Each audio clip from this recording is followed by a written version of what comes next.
Welcome to our meetup tonight. I'm Annika Keils, co-organizer and curator of the Speculative Futures Berlin meetup. And I actually have a little announcement to make. This is my last event that I'm going to be organizing in this format, as I'm going to focus on my master thesis in future studies.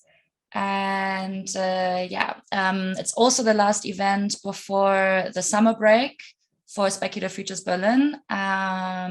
This chapter is going to be back around end of August, beginning of September, and then Sebastian is going to be taking over. I think you've seen him. Yeah, he's waving now.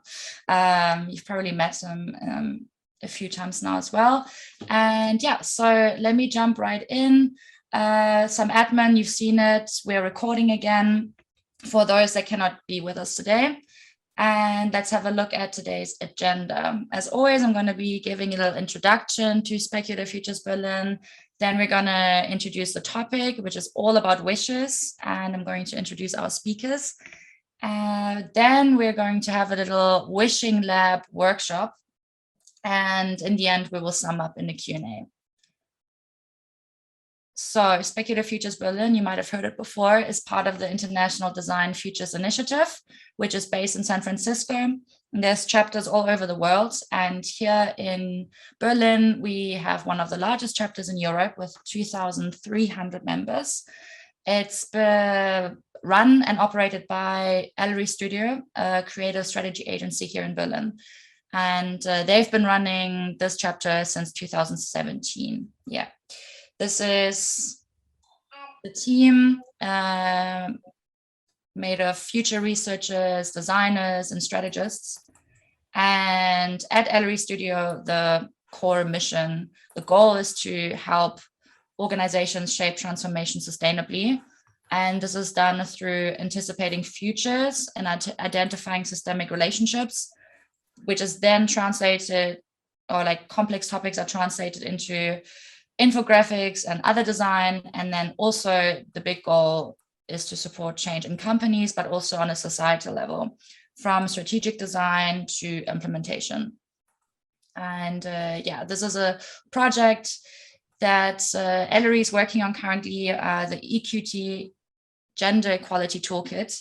And this toolkit is supposed to help recognize and deal with gender bias. And Ellery and Ecam both designed this card game to help women identify gender bias that happens in the professional environment, and also how to figure out how to deal with this confrontation.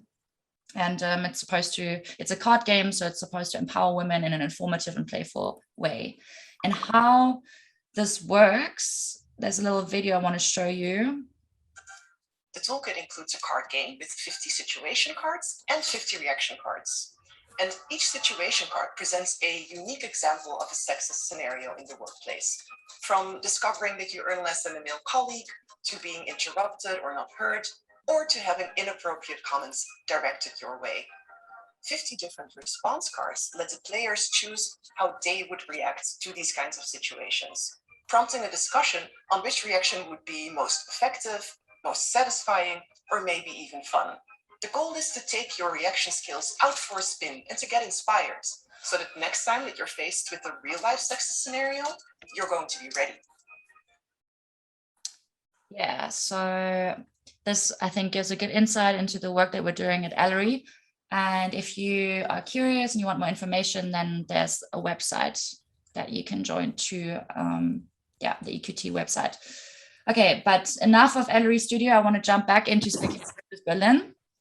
And as I said before, Ellery believes in action. And with Speculative Futures Berlin, we want to bring actors together who are currently busy creating the futures that we are wishing for. And we also want to clarify that everyone can think about the future and shape it, which is a direct link to today's topic as well. But before I jump into that, these are the social media channels to us if you want to stay in contact, especially over the summer break. All right, today's topic is all about wishes. And why are we talking about wishes today? I said it before, like not everyone is skilled in developing desirable futures. It's a big privilege to even wonder about the future. However, we all have wishes, and they can be very personal, but still affect us all, as wishes bear hope and can be the impulse to make an actual difference. And in today's workshop, we are going to approach the different layers of wishes, and wishes that were collected from citizens in 5 regions of Germany. And together we're going to explore the following questions. What lies behind our wishes? What sciences offer answers? What has to change for our wishes to come true? And also, what ideas for the future can be deduced? Now, a little introduction to our speakers. We have Jantje Meinzer here from YOUSE. She specializes in participatory and sustainable design. And she's driven by the question of how we want to live tomorrow. This drives her to develop new ideas and consider possible future developments. And Jannis, Hülsen, and Stefan Schwabe are both from Meta and Meta, and they're involved with transformation processes, participation, science communication, and innovation. Okay, that's enough from my side. Now I'm going to hand over to Jantje, Jannis, and Stefan.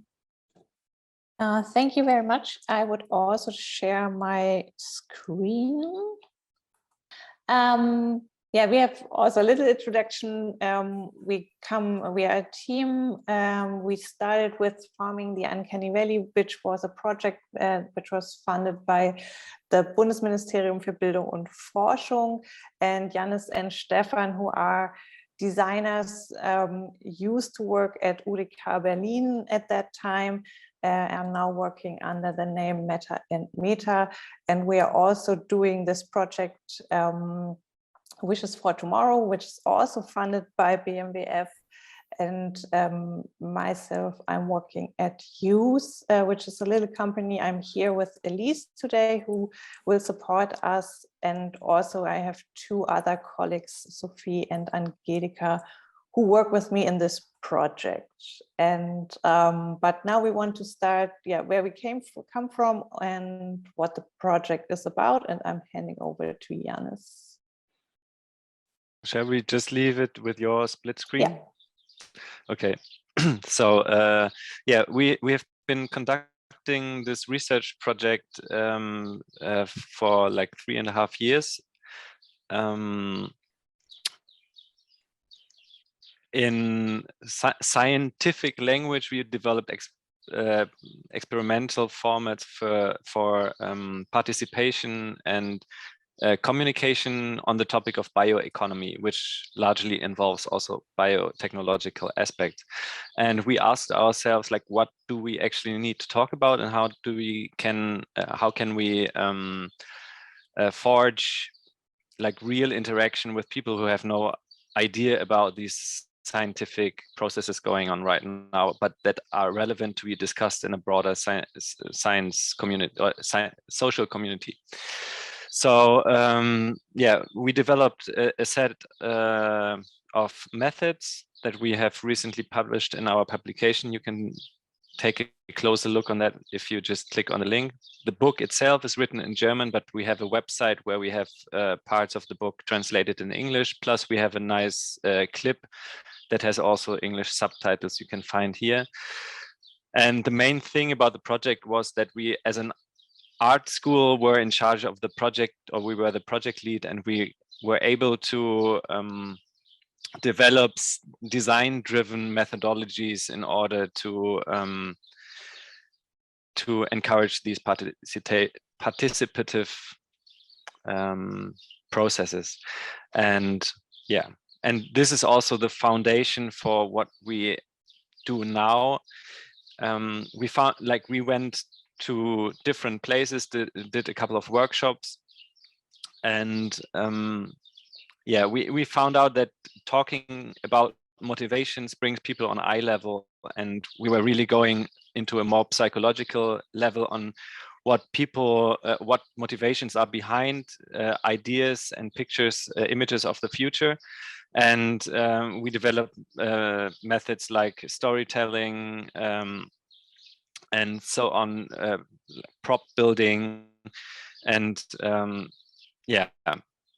and that gave us the starting point, or the building bricks for the project we're doing right now, with the focus on wishes.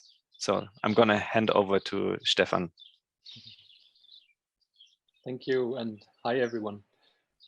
Yeah, with this previous project Jannis just showed, we were really lucky that we found local partners in different areas of Germany, and we experienced a lot of trust from the organizations where we organized workshops in the landscape or in their places, and also from the participants.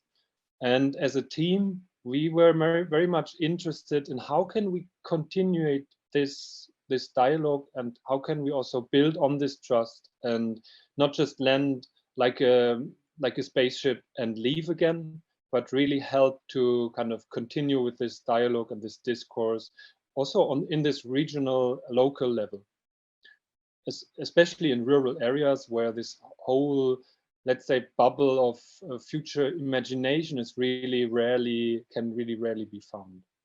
So we had this really nice opportunity with the current science year, which is run in Germany every year under a different topic. And this year is run under the topic of participation, and how can we enable and create participation and create connection points to society and to target groups which are not really having connection points to science and to future speculation or future, thinking about future. And we proposed, and were luckily also chosen with the idea to collect wishes in rural areas. And why wishes? So the whole science year this year is about asking the public about questions they would like to address to the science. And we were very much thinking about, are questions actually the right thing to start with? And especially for target groups or people who have less connection points to science or to thinking about futures, we thought it's maybe easier to start asking them for their wishes, because everyone, as Annika already said in the introduction, everyone can have wishes, and wishes also have some positive connotation. And it's a mode where we can get into without starting directly to complain about everything and to find someone else who might be responsible for all the problems we have in the world. And then we can come from this very individual level of wishes to find common relevances in the wishes we collected. So we are now in the middle of the project, and we have run days or actions on 3 different places where we always try to connect to events that our local partners are hosting and are doing. So this is a really interesting way to find a public audience from very different kinds of people with different kinds of motivations and kind of thinking. And there we are asking, what do you wish for? And we are bringing little tools to discover new perspectives, tools we developed together with kids in a primary school that help people to kind of playfully start to engage and to get curious and interested. This is what you also see with these goggles and the boy in the image. You can find more information on the project and the different formats we were already running on our project websites, which are underneath. And yeah, Jannis, did I forget anything very important?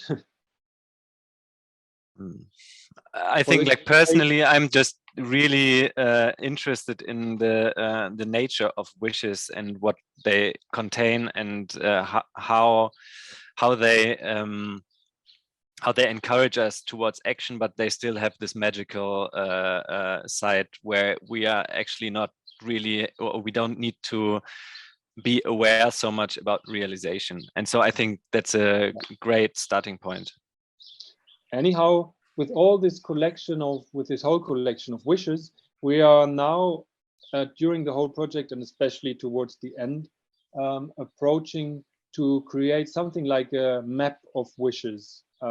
this is very much work in progress right now, and we also see this event today as a very it's also an inspiration for us. We hope it might be inspiring for you, and we are also very much interested in your feedback in the end, and are very happy to take this into our evaluation and getting ideas on how this map of wishes can actually be constructed. What should it consist of? It also it also links directly to this question about like, where do these images of ideal future lives, where do they come from? And there's a kind of interesting overlapping between general needs and really subjective desires that also come together in the aspect of wishing. What we realized very much during our first wish lab that we did in one of our with one of our local partners.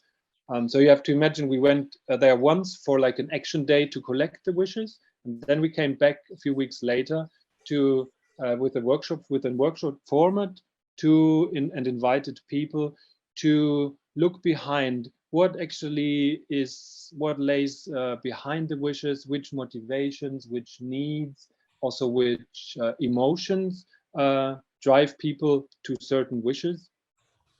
And we realized that actually the time and it's a limited resource that people can invest. So when we only come and ask for what are your wishes and what would you think of the future, we felt a responsibility that we really have to give our best to also integrate this energy that was invested by all the participants into a next step. So we got in touch with the mayors and city councils of these local communities to think about how can we integrate these wishes into their agendas for the future and for city or village strategy development.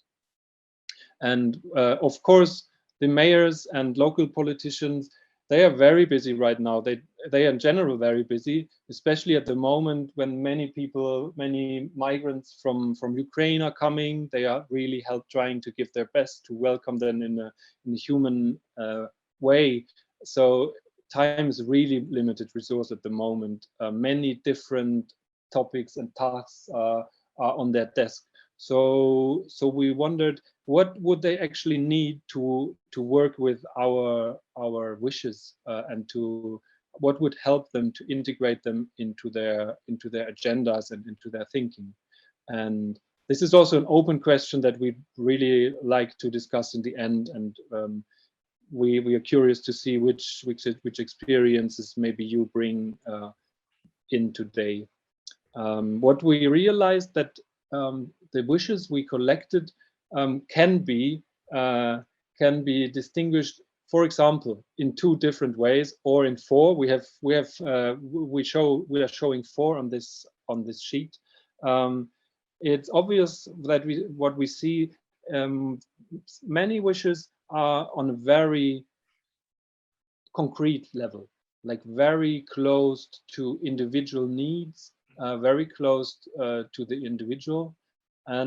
But we also find wishes which are very abstract, which are really, we want peace or we want health, which is really abstract and where you need some sort of connection points, or maybe something a bit more concrete to be able to work with it.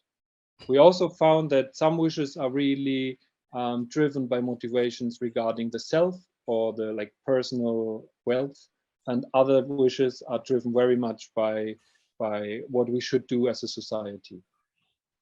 And today, in our Wish Lab workshops, we'd like to show you one methodology we developed in our project to kind of transfer the very concrete and the very abstract into some sort of a middle field, to translate the very individual to a level which is relevant for a community, and the very abstract to a level where we can start to handle it.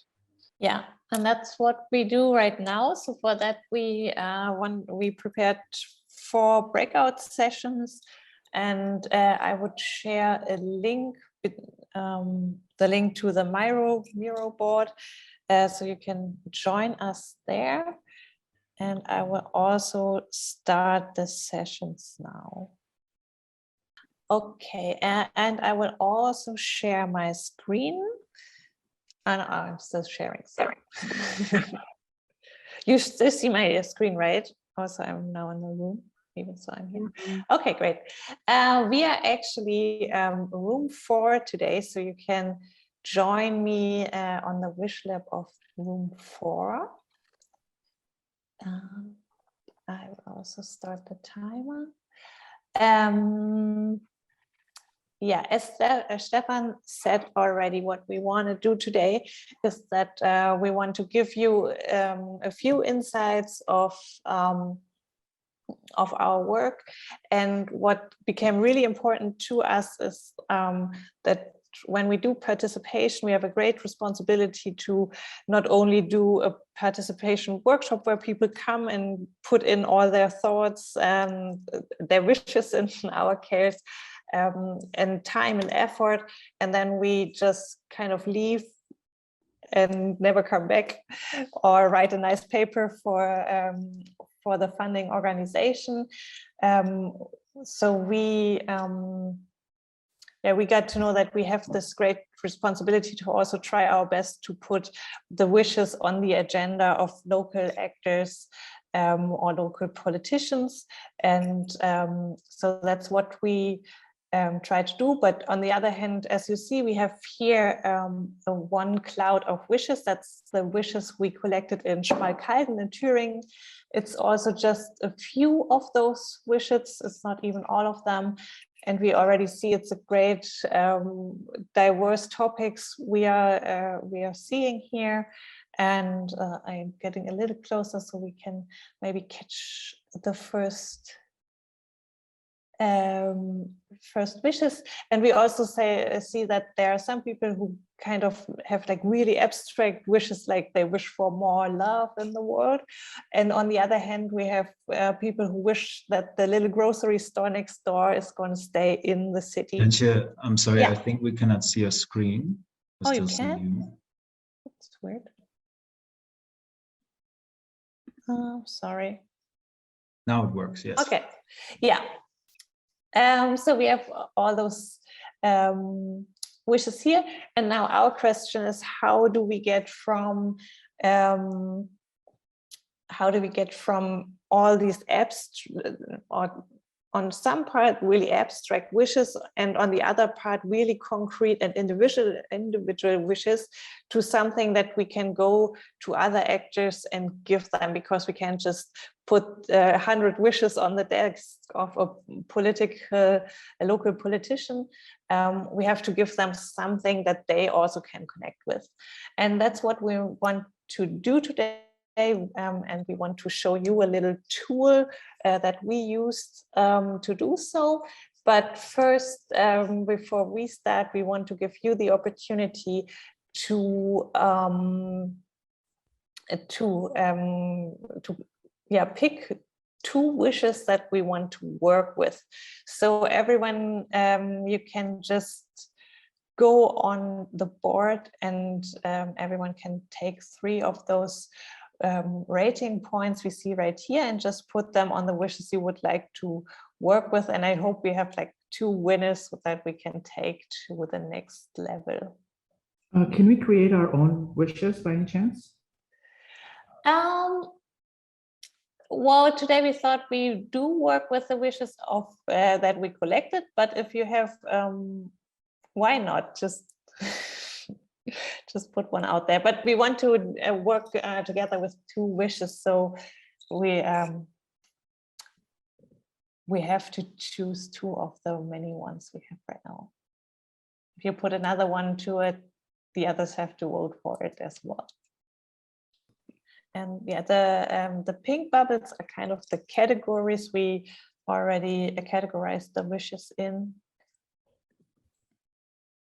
And I would stop now. Okay, as I see, we have some ties here. So we have at least one winner, which is less city traffic, which I would say we start with. And then we have fruit trees in parks, a loving, trusting city culture. City culture, more sustainability through e-stations for cars and bicycles. And the last one that has also ties funding renovating empty houses of the countryside. So no variable soil has to be used for new buildings. I would say I give you real quick 10 more seconds to just put a point on one of these four, which have 2 points already, to see if we can pick one other wish to go with. Okay, great. So I see funding empty houses that will get a renovation is the topics we go with. Cool. Now we want to scroll down a bit to the next box. That's our morphological box, as we call it. And I don't know what your backgrounds are, but the morphological box, some of you might know from as an innovation tool. That's what it first stands for. Or is used to. So if you want to design a new product or come up with a new product idea, you will pick categories which will go on the top. Like when you want to, if you have a bakery, you want to come up with a new bread, you think about, okay, what are items that a bread stands for, that makes a bread a good bread? For example, the sort of flour you use, or other ingredients you put in, or the amount of water you put in, or the size. And then on the right side, you would write, on the left side, you would write different ideas to these categories, and come up with new products by combining items that you wouldn't have combined before. And we kind of we used this box, but turn it a little other way. And what we did with it is that we took the wish, like less city traffic, and then we thought about it. Okay, what do we have to ask? What questions do we have to ask actors so they can start to fulfill a wish? Because we don't have a fairy that will fulfill our wishes. So maybe we have to start ourselves, or the local politics have to do something, or economics have to do something. So we ask ourselves, what does what stands behind the wish, and how can we ask questions to fulfill the wish? For example, less city traffic, that might be behind that, there might be a desire for environmental protection and sustainability, but it might also be something of lifestyle and pleasure or health, even, because we are healthier when we have less traffic in the city. And when we have these needs that lay behind the wishes, we can see what actors do we have to address. Like, what can I do? What can I myself can do for fulfilling the wish? Like, I would not take the car so many times, but take the bicycle more times. And that's what we want to try right now, to ask questions to these actors to fulfill our wishes. And I also already see you starting, which is really great. I hope that is kind of clear to everyone. There's a question. Yeah, can I just ask, so you're asking questions rather than providing potential solutions? Because your example, like choosing the bicycle over the car, like, that's not a question. Yeah, that's right. That's No, not no, a sorry. question. Yeah, that's true.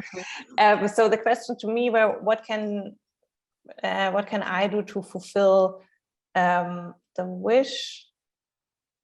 But I can also ask myself, what kind of laws can politicians come up with to fulfill or to have less traffic in the city? Or if we have a health question, for example, then maybe not the question is how to reduce traffic, but how to reduce poisonous stuff that comes out of the car. Perfect. Thank you. You're welcome. And yeah, I would like you to come up with some questions and then we can discuss them. And let's just maybe start with the less city traffic and then do another session with the repairing houses.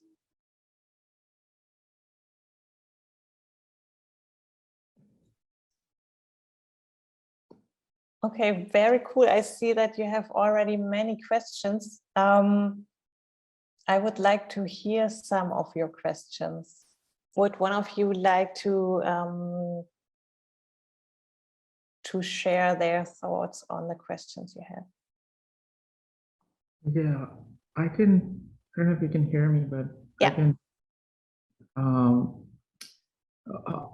I'm thinking like perhaps population management, generally speaking, you know, like, fewer people, but more resources, maintain the level of productivity, and will population management, if we encourage people to love one another, but have, you know, but to maybe centralize reproduction, like externalize reproduction, so that women don't have to bear children, or they don't accidentally become pregnant, but we have external wombs, and you know, the government can, as a body politic, the people can vote on if they need more children, and if they do need more children, what kind of children do they want, as a, you know, vote upon something like that.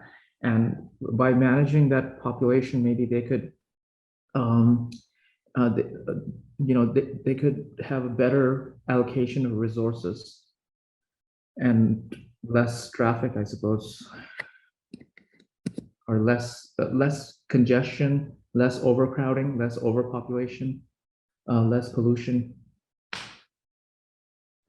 Okay, that's interesting. So your axis would be, how can authorities or maybe even national politics can offer a way to reduce population to also reduce traffic?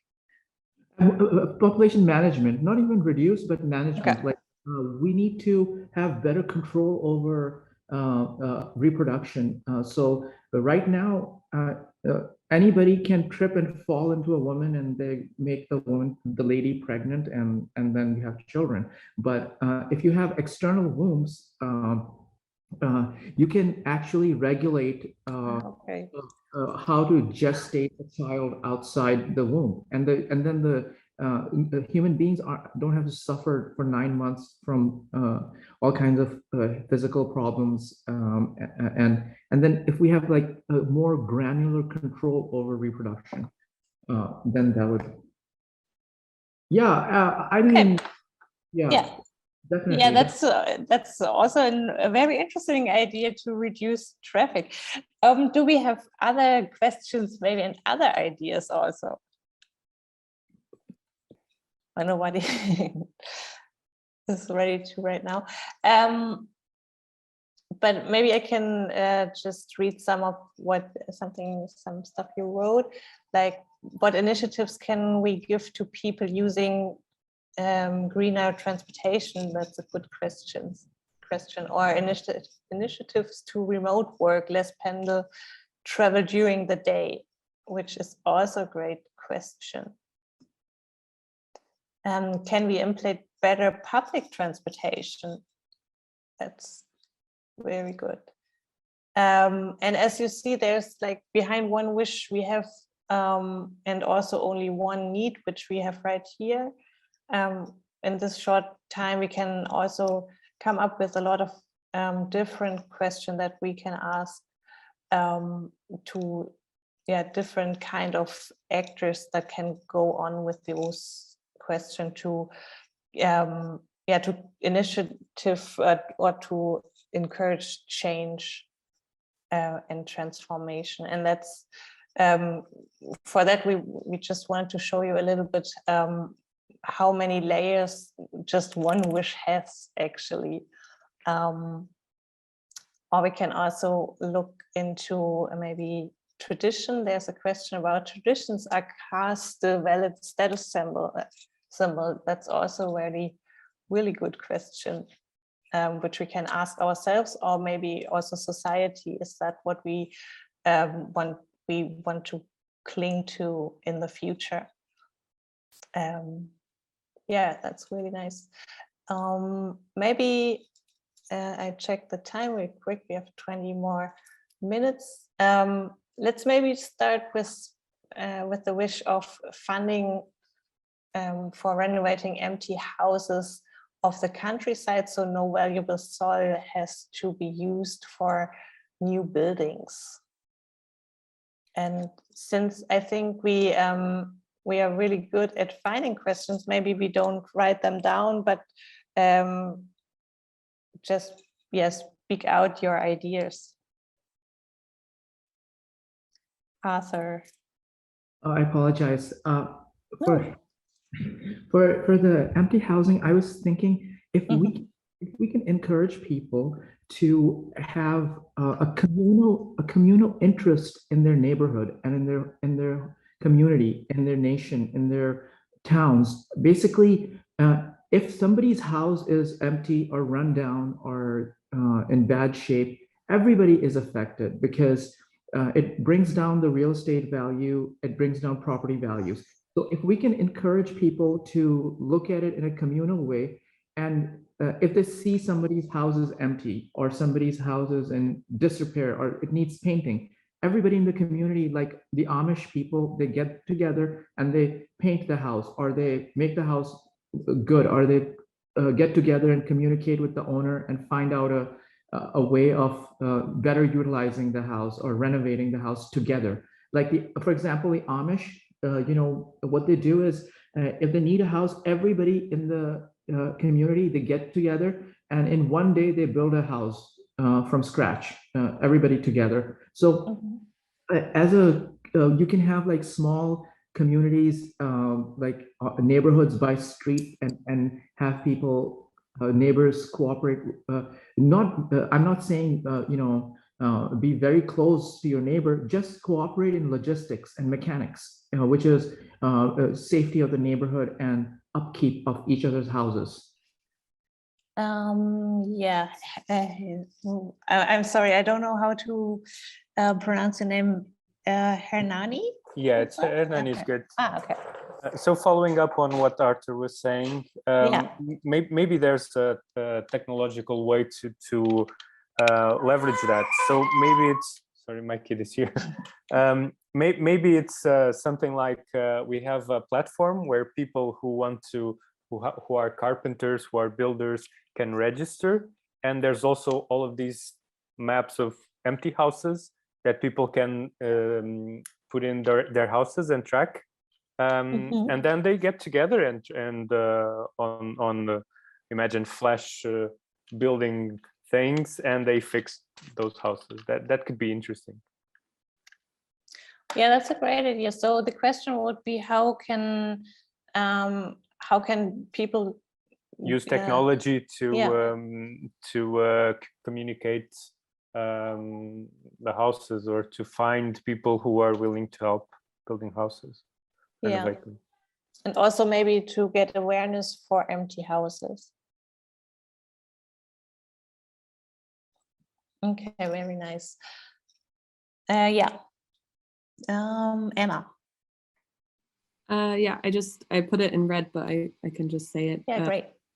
It's a kind of more abstract one, but could we maybe, the question is, could we give legal rights to non-human entities to encourage protection of open soil?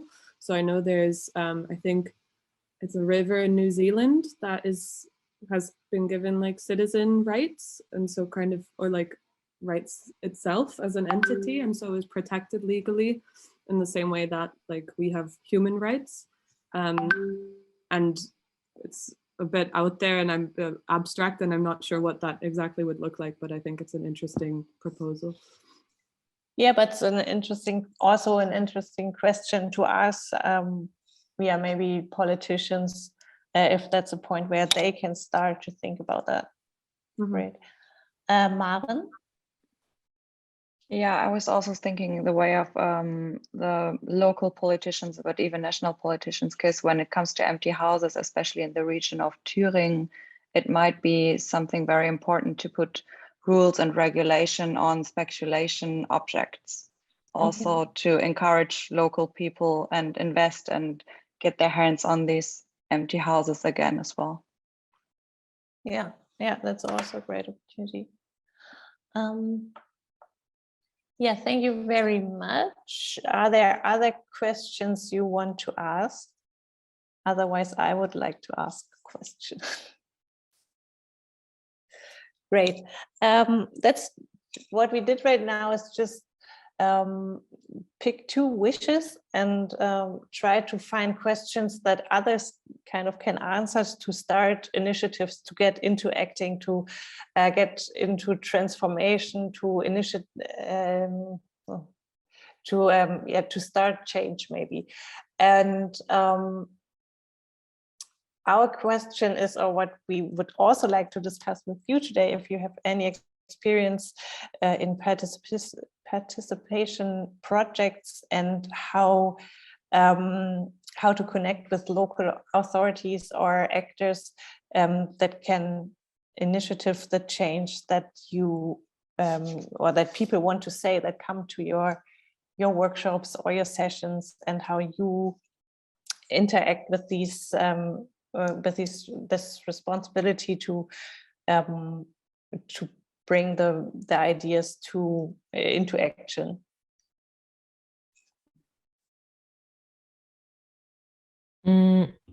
Should I just go? Yeah. Okay.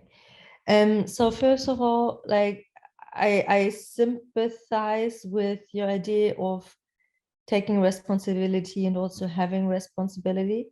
Yeah. At the same time, like I do think it's important to act responsibly one way or the other. At the same time, I'm not sure you are as responsible as you feel with regard to. So first of all, is it really a responsibility to go further? Because that would sort of assume that the participants haven't taken a lot, anything or enough from the workshop with you, right?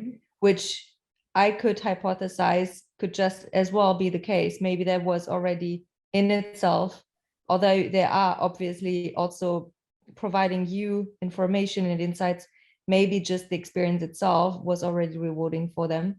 Secondly, although you might now feel responsible to take it further, I'm wondering what happens if then, whilst you're trying to take it further, not much happens with it, because you're sort of, working out on all the next steps, hoping or assuming that something will happen with this.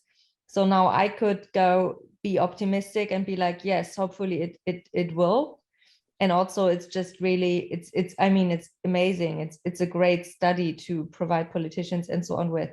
But if I go in a more dystopian direction, I'd be like, I'm highly doubting they're doing anything with it. So then if I go into that direction, I'd say, I'm just wondering whether you are then doing your responsibility real justice. So summing up, I guess my point is that there are lots of hypotheses on how responsible you are and in which way you are doing your responsible most justice, which I'm partially doubting in general. And I do that coming from a diverse background of having studied sociology and ethnography and so on for like 6 years and 1 year only that, actually very, very much in detail in New York, the New School for Social Research. So I'm sort of, and then I entered design thinking and worked in that area for a long time. So that's a bit of the background of my discussion, just because responsibility, especially with like vulnerable groups, which is not necessarily the case in your case, but like all of these kind of discussions I know very well. And I've been also involved with, so I know it's a tough choice to make, but I'm just wondering, you know, how much justice do you have to do in which ways, and how effective is it going to be in the end? Just throwing it in as a reflection question. Yeah, that's very interesting. Thank you for the question and also for reflecting. And I think that really is something that we need to ask ourselves. And I'm really curious about how others see that.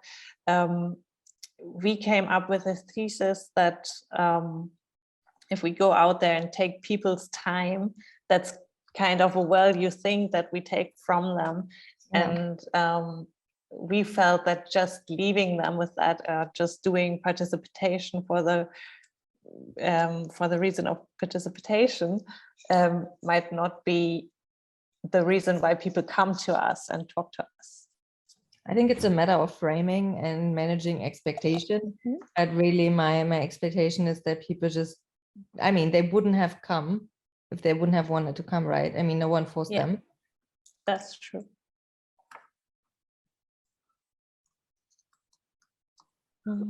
How do, Emma? It's a super interesting discussion. Thank you, Miriam, for that also.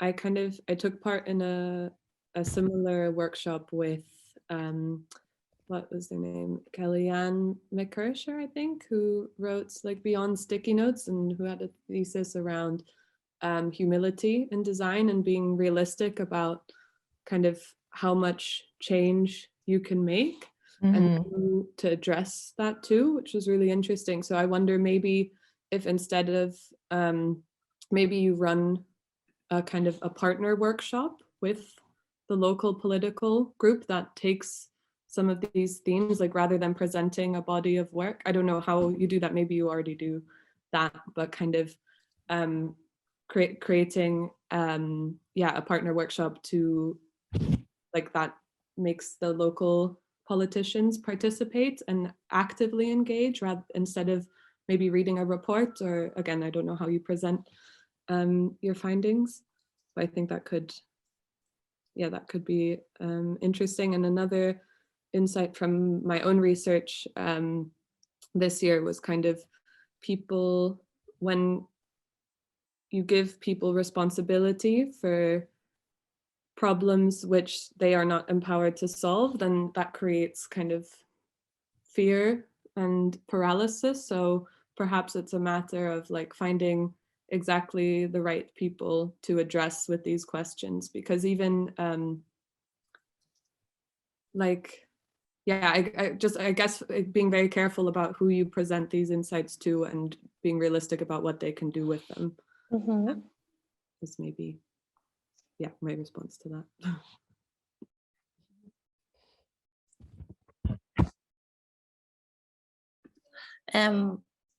Thank you very much, Emma. Are there other ideas on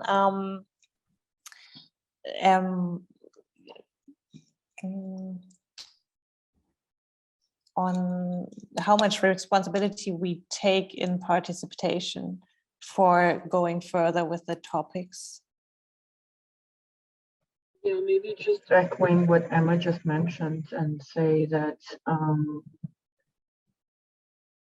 I think there needs to be a shift between the way we relate and the way we look at the political system.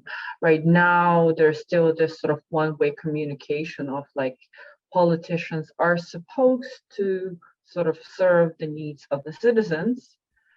And that is the only way how this relationship is played out is through basically the voting.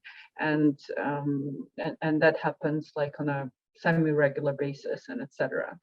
Right now, there's a huge wave of like interest in citizens' assemblies when the citizens have the chance to share a lot in terms of what they believe that should be done, but it's still sort of one-way communication. What is needed really is to shift this dynamic from like service providers relationship to co-creation relationship. And really true participation in creating futures of our communities, cities, neighborhoods, and etc. Which means different governance models and really reinventing political system and reinventing the way we engaged in creating that political sort of structure for ourselves. There are some experiments happening in Europe around that, but they're still very, very few and mainly driven by, well, a main sort of barrier regarding them is driven by that fear that politicians will lose power. So I think what needs to happen is sort of having discussions and conversation about what power is, and how can we all be empowered in a different way, and how we can engage in this power dynamics from a different perspective. Yeah, whatever that would mean. Yeah, I think it's also a really interesting point. What we experience is that a lot of people, well, we talk to people who did participation or who joined participation projects and were really disappointed because here in, I don't know if it's a German thing or maybe a European thing, but participation now is kind of like a trend and everyone wants to do it. And that's also the Wissenschaftsjahr, or the scientific year that we join, is all about participation. So they have a lot of different projects about that topic to go out. And so on the other hand, we talked to people who said, well, we joined a few of those projects and then nothing happens afterwards. So that's why we came up with the ideas, okay, how do we take all these wishes and how can we present them to other actors to go on with it? And that's how we came to the mindset that we have this responsibility to not just collect wishes, but go further on with it. And then I see Arthur is holding the hand up, or is that an old one? No, I just raised my hand. Yeah. I've been, if you don't mind, I've been thinking about this thing, about this issue that you guys were nice enough to raise. So what everybody wants is the best quality of life, right? Everybody wants to live well. They want a beautiful house, they want a beautiful lover, they want a beautiful car, they want nice clothes and good food and a good education, right? Everybody wants a good quality of life. Nobody wants to walk around with a hammer saying, oh, I rule on this law, I rule on that law, power to me and the people, and all. Nobody wants that. Nobody wants power, nobody wants legislation.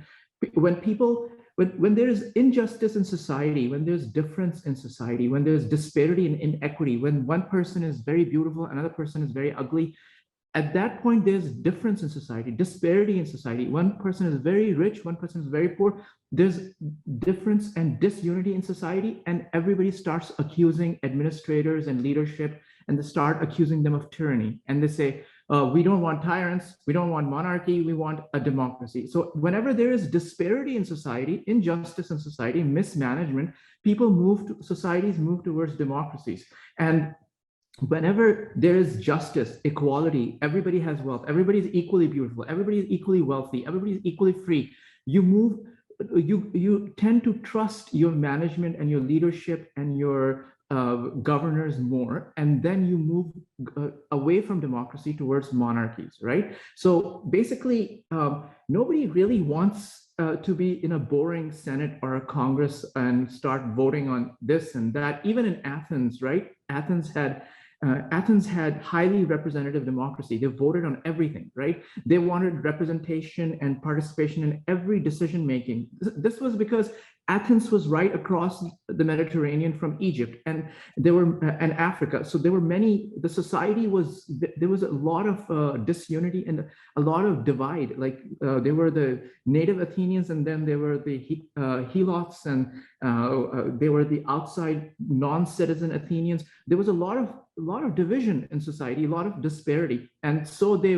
wanted democracy. They wanted to vote on everything because they did not trust their leaders, and when you have a more equal society, you don't care about laws or legislation. You just want to live well. You just want to have a beautiful life. So what's your point? What you're saying? How do we move from here? So what I said was, the point is, I put that point there. The point is that everybody wants to live the best quality of life, and they only agitate for participation when there's inequity. The point is this: if to be theological and philosophical and to be abstract, the point is this: when God is with us, is with a society. Okay, I'm sorry for bringing theology into this, but when God is with you, then you have greater equality, and when God abandons a society, you have inequality and injustice, and you move towards conflict, and you move towards questioning the leadership, right? So basically, if the people are harming one another, if they are oppressing one another, if they are unkind to one another, if they're dragging one another down, right? Basically, it's a sign that they are abandoned by God, right? Or they're abandoned virtue or righteousness, and they're abandoned morality, right? If they have abandoned morality, if people have abandoned morality, unfortunately, then what happens? Oh, I apologize. I'm sorry, it's just the timer is ringing because the time is almost up. But I don't know if we get to participation about from that angle, or do you think is there a link to participation from what you just said? I apologize. What I was saying is everyone wants to participate in a good quality of life. They want to just, and nobody wants to be in boring like assemblies and United Nations conference. Nobody wants that. Everybody just wants to have a good life. That's what I'm saying. So the desire to participate comes when there is when morality and when ethics depart from a society, when the sense of right departs from individuals. Mm-hmm. Okay. Okay, I think the room is almost closing right now. We are almost at the end. And we will go to the plenum next, and then I think we will still have some time to ask questions about our project, and we will see you there. And thank you so much for sharing your experiences and also trying to come up with questions with me together today. Okay, thank you very much. I think we started a little bit earlier than we intended to, so we 2 minutes earlier out of the rooms, but I think that's okay. I hope you have had a good time in your rooms and also had a lot of questions you came up with. What we like to do before we start into Q&A, to do a little wrap up what we discussed in the different rooms. So maybe the first room of Jannis wants to start. Yeah, I think we basically discussed or we talked about the experience of the different perspectives on wishes and surprisingly new insights if you change different actors and motivations. So, and we also discussed the we started this experience through a notification of an potential overlapping of different questions, and then we started to go into it and created the diversity. Maybe the example we talked about was, can we make inner city more accessible to shoppers from the suburbs so they will spend money in inner city shops? And it was first in the addressing local politics, and then it changed the perspective when we just moved it a column to the left, and if you address that question to the me column, and yeah, that was the starting point for the discussion, and brought us to the experience of, okay, there's diversity in simple wishes and questions. Very nice, thank you. Maybe also a question to my group. Is there anything that you would like to add? Or something that you thought was important that we should share with everyone else? I guess then we maybe hear the second room, Stefan. Yeah, I can continue. So we were looking at 3 wishes and using different color codes inside the same morphological box. The wish fruit trees in city parks was obviously one of those wishes where it was easier to come up with many questions. So that was one thing the participants observed, that there are wishes which are easier to come up with questions and a diversity than other wishes. And someone also said that for her it was in the beginning a bit more complicated and she was rather starting with very concrete questions, and she was now coming up with the idea or that it could be one way to go through all the questions again and to transfer them on a more abstract level in the second run. And in our discussion round, like the last comment was that we should actually do exactly this this workshop with local or with even national politicians, showing them this map, this cloud of wishes, discussing which ones could be relevant for them and what they think in which time frames things could be feasible, and then coming up with recommendations for how to take action, or which questions should they ask themselves or different stakeholders. Would anyone like anything to add from my group? If not, thanks so much for being part of it. Thank you. Then I would hand over to Lise. Yeah, thank you. We took the wish of the little grocery stores that stay in the cities and took various perspectives and talked a little bit about it, how easy or what is easier, like how easy is it to take different perspectives. And it seemed that like taking over the actors' perspectives, even though it's not really usual, was like kind of hard in the beginning, but got easier and easier with time. And also like, but was probably more easier than seeing all the different needs that could be in the wish, which led us also to the discussion. And of course here, I would like my group to also contribute because I was not there the whole time. But one point that was really interesting was, I think Christine said it, that like how as people are we able to take so many different perspectives like as a human being, or is it something that's just like unnatural and being of a higher ability? But I would like to give the microphone to my group. As I was already quoted, maybe I want to give the microphone to somebody else from the group. Okay. Or otherwise, Thank you anyways, but it was a really, really nice talk, and I really enjoyed the time with you guys. Thanks for contributing all the nice content. Great, thank you very much. Then I will close up with the fourth group. And we took the wishes, how can we reduce public transportation, not public transportation, but how can we reduce city traffic?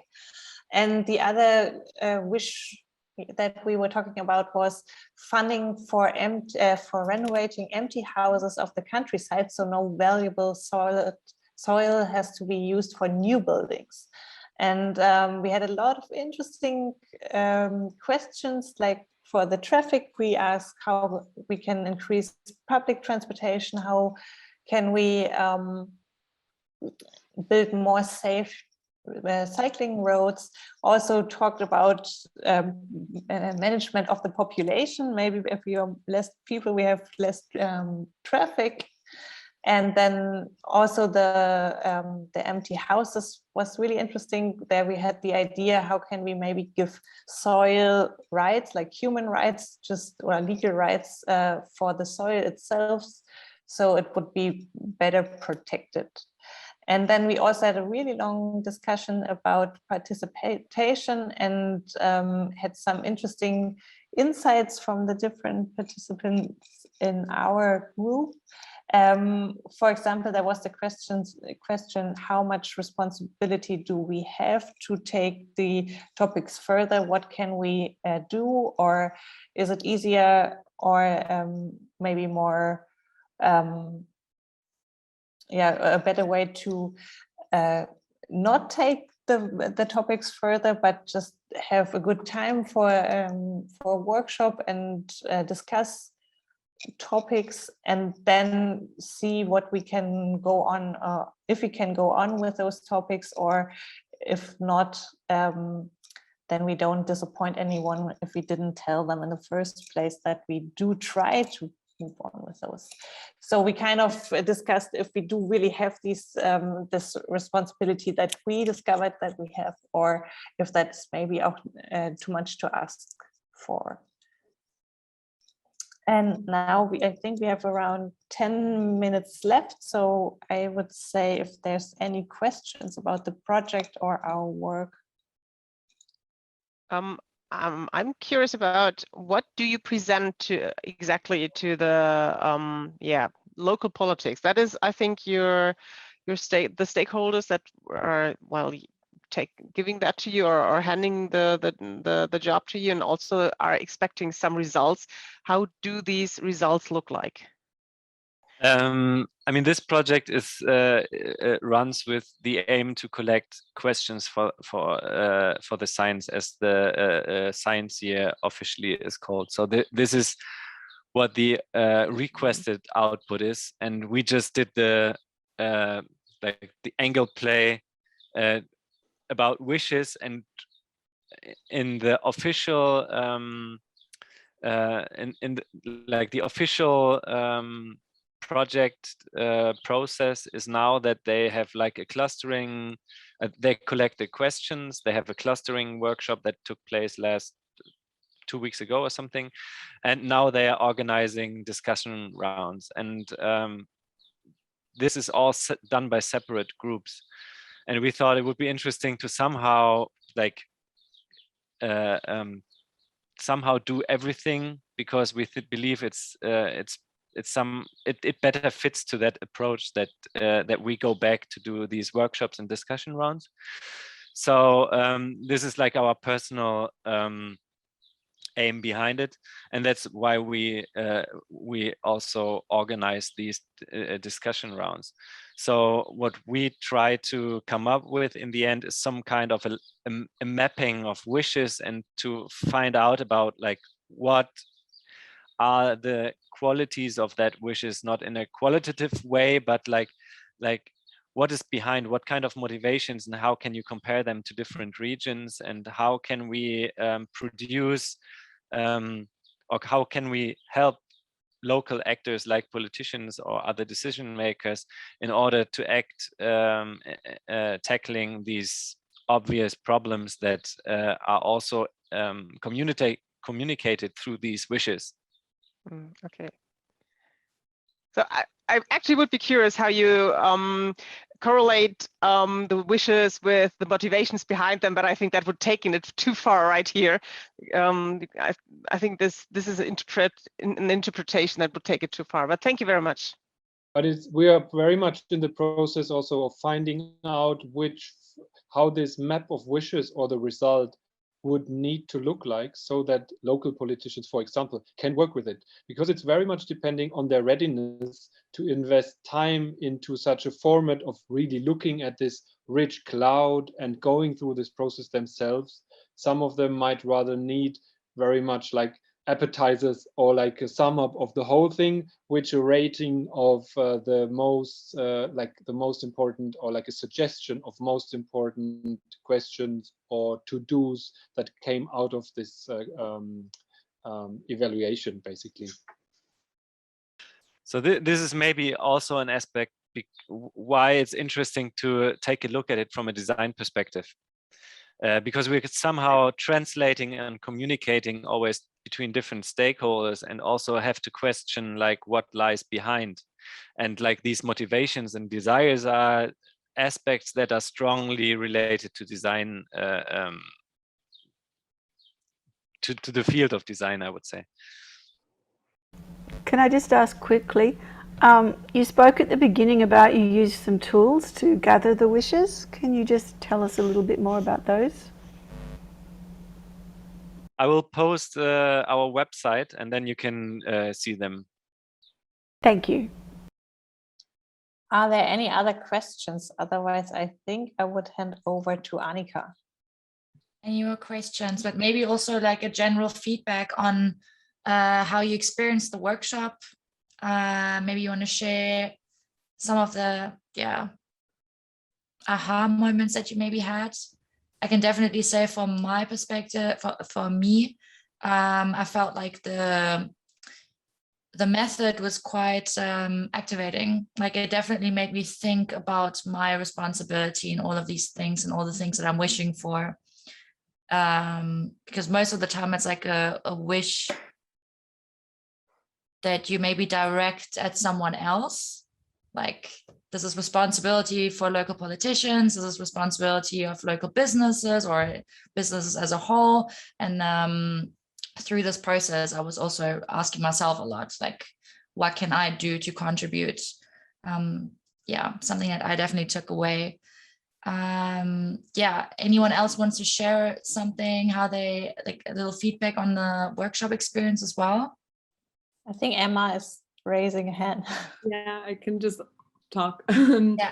I really love the idea of wishes as a starting point. Sorry. Like, I think when we're talking about like speculative futures and stuff, the tendency is to veer very dystopian, and all the ways we can see things going wrong and kind of in a direction that we don't want. So using wishes and then following it up with concrete questions and ways of going there, I think is a really great way of retaining optimism and practicality, which I'd never thought of. And like the dystopian question is something I've been like grappling with in my own practice. So this is like a great tool. So thank you for that. I also like the idea of the wishes. If you're interacting with people from the street and say, make 3 suggestions how we can do better in the future, they will, oh, I don't know, and it needs to be reasonable, it needs to be practical, it needs whatever. But if you ask them for wishes, or 3 wishes, and they might come up with 2 wishes like world peace and I don't know, free beer for the rest of my life, but the 3rd one might be something like less traffic in the city, and might really be an actionable item. So I really like the idea. It's more playful, and it engages the people you're asking more than make suggestions, or asking them to make something more like suggestions. Wishes is more free and playful. That's what I wanted to say. I can add up on that. I also think that it's a very constructive way of dealing with the short resource, like the short time, the resource that you have with these people.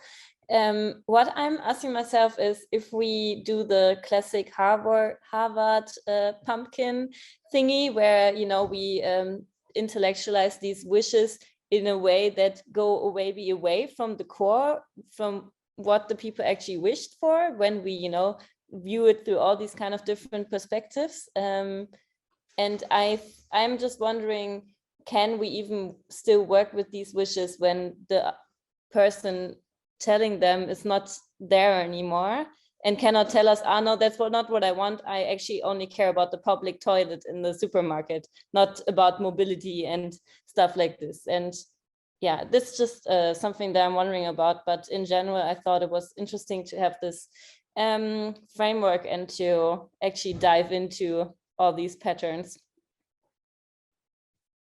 What you just mentioned is exactly what we're planning to do, that we go, ideally you would go back and ask the same person, like, we have these perspectives, did you have the same ones, and what motivations were behind you? And in that sense, to really reflect their own wishes in a different way, but also it works with other people's wishes. So we really see them, and also the necessity to go back into these communities in order to encourage people also to take action. And probably you will find, will find out the best way they meant the wish by showing them the worst interpretation of their dream, right? Their wish. Because if you're like, we interpret it this way, and they're like, no, then you will know what they actually wanted. I mean, participation, in my perspective, is also to ask questions, and that's how you kind of get together in a constructive way. Because if you just take it from like as well, like the science year is constructed, if you just have like one piece that produces a certain result, and then it is passed on to another group and another group, and in the end something comes out that you probably didn't intend in the first place. So you somehow need to design feedback loops that still connect the people who initially gave their thoughts to these points. And this is something that that I believe should be methodology in participative projects in general. Also, it asks questions about political structures and financial fundings, etc. But this is another topic. I guess I was also just wondering now, with this way of approaching, talking about futures, it's probably a very effective way to also reach various like audiences, right? To actually try create a wider scope of participation. Like, how did you experience that?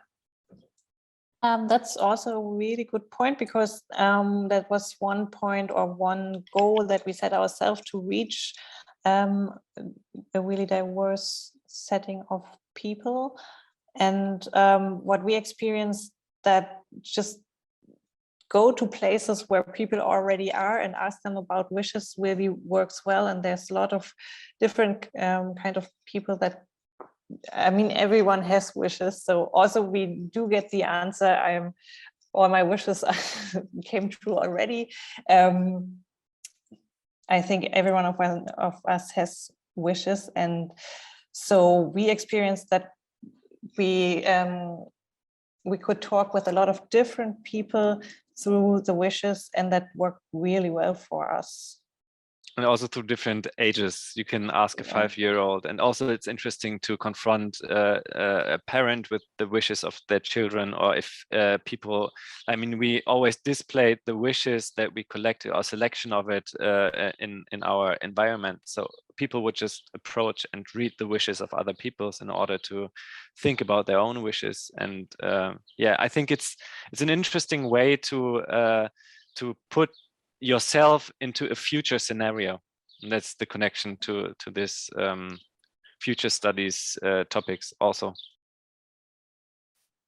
And it's also a great starting point for conversations. Yeah, for sure. It's definitely a lot more low key. Yeah, you get a response that much quicker. That's really nice. I love that we had such a dreamy topic tonight.